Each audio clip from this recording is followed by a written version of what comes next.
বল্টুর শিক্ষক বল্টুকে বললেন, তুমি তো দেখছি কিছু পারো না, শুনো কাউকে বলবে না যে তুমি কিছু জানো না, বলবে তুমি সব জানো, মনে থাকবে তো।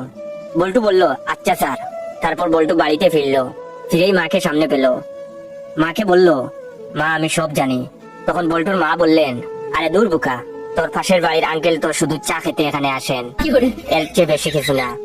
এই নে 100 টাকা, মুখ বন্ধ রাখিস। বল্টু তো অবাক।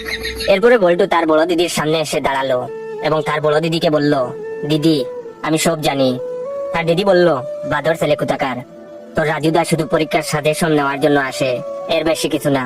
এই নে 200 টাকা, কাউকে কিছু বলবি না।